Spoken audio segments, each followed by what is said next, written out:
Good morning, Alex and friends. I'm Grace. Today is Wednesday, December 18th, 2024, and you're listening to Alex's News.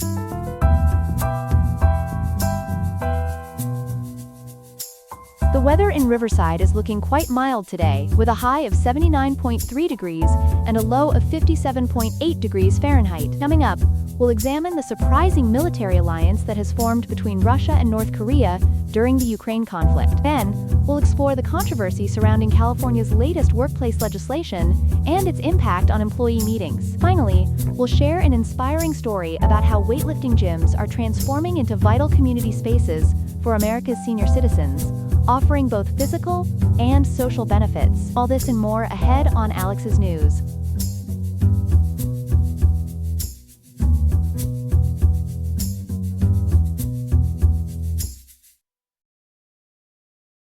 Our top story this morning: new developments in the ongoing conflict in Ukraine, where North Korean troops have joined Russian forces. For more on this, we're joined by our international correspondent Ethan Parker. Ethan, what can you tell us about this situation? Thanks, Grace. According to multiple sources, including BBC News and ABC News, we're looking at a significant deployment of North Korean forces to support Russia's war effort. The numbers are striking. Between 10,000 to 12,000 North Korean troops have been sent to Russia, primarily operating in the Kursk border region. That's a substantial number, Ethan. What roles are these North Korean troops taking on?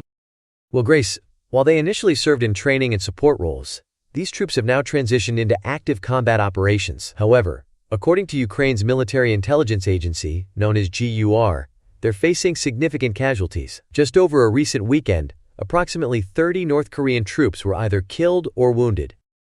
Are we seeing any particular challenges with this military cooperation?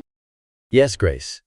The Associated Press has reported significant communication issues between Russian and North Korean forces due to language barriers. Additionally, these troops have demonstrated less combat experience than initially anticipated, and there are reports of them operating both alongside Russian units and independently. How has the international community responded to this development?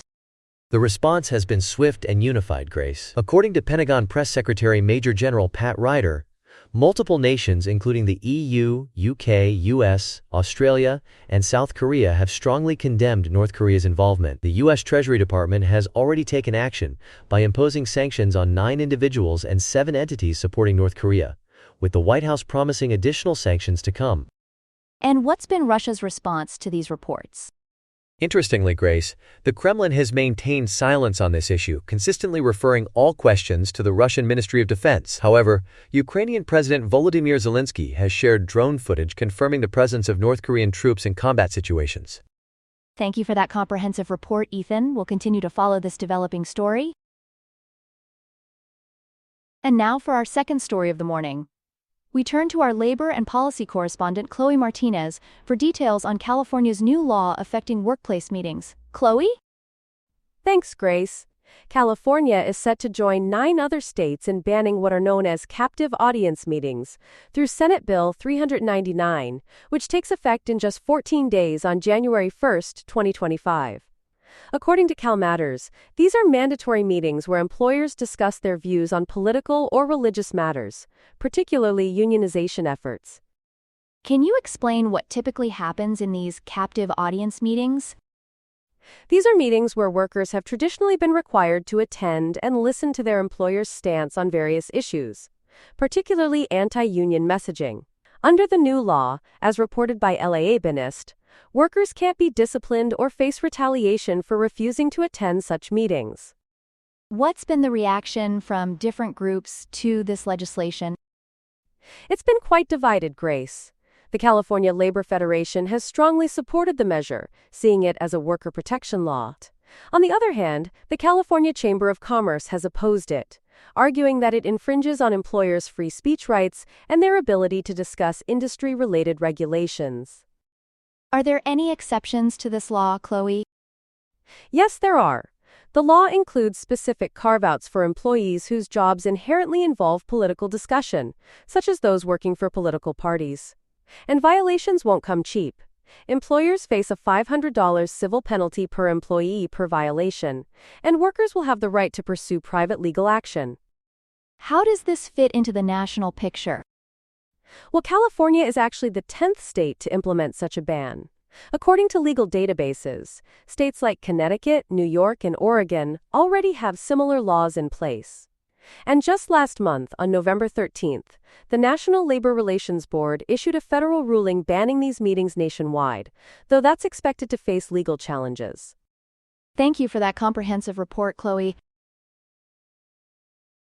Here are some other headlines. In a concerning development for coastal Florida, scientists have identified approximately 35 high-rise condos and luxury hotels that are sinking along the South Florida coastline. The affected buildings, located between Miami Beach and Sunny Isles Beach, have sunk between 0.8 to 3.1 inches over the past 7 years. Canadian Prime Minister Justin Trudeau is facing mounting pressure to resign following the abrupt departure of key cabinet members, including Finance Minister Chrystia Freeland. With his Liberal Party lacking a parliamentary majority and support from the New Democratic Party waning, analysts suggest a potential no-confidence vote could trigger elections as early as spring. A new AP-NORC poll reveals that Americans view Elon Musk and Donald Trump similarly, with about 4 in 10 Americans having a favorable view of both figures, while approximately half view them unfavorably. The poll comes as Musk recently addressed Trump's donors at Mar-a-Lago. The market for nuclear bunkers is experiencing significant growth,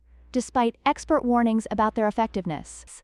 Sales are projected to increase from $137 million to $175 million by 2030, driven by global events including recent conflicts.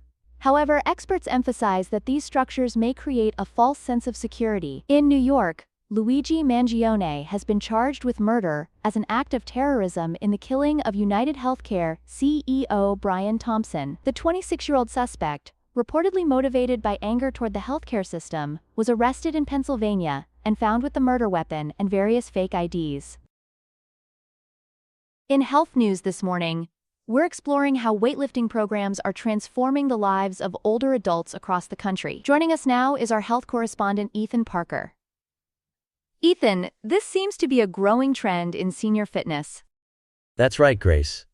According to Oklahoma State University News, their Stay Strong, Stay Healthy program, known as SSSH, is showing remarkable results. Dr. Bree Baker, who implements the program, has reported seeing participants progress from using walkers to canes, and many are regaining their ability to perform daily activities they'd previously given up on. What kind of health benefits are we seeing from these programs? Well, Grace, Yale Medicine reports that strength training is particularly crucial for preventing osteoporosis. This is especially significant, considering that older women make up 80% of the 10 million Americans affected by this condition. The benefits go beyond just building muscle. We're seeing improvements in bone density, balance, mobility, and even psychological well-being. But I understand there are some challenges in implementing these programs, particularly in rural areas? That's correct. According to Oklahoma State University's research, one of the biggest hurdles is the cost of equipment. Each set of weights can cost between $2,500 and $3,000, which can be prohibitive for many communities. However, they're finding success through partnerships with research institutes and local organizations that provide funding support. How are educational institutions getting involved in this movement? The New York Institute of Technology has developed an innovative approach. Their exercise programs for older adults pairs exercise science students with faculty and staff volunteers, providing personalized training sessions that include both fitness elements and nutritional guidance. And what about the success rates of these programs? Studies show that group-based programs tend to be more successful than home-based ones. Some programs have maintained up to 57% participation after 2 years, though rural areas typically show lower adherence rates due to accessibility challenges. Thank you for that comprehensive report, Ethan. That was our third and final story for this segment. That's all we have for now.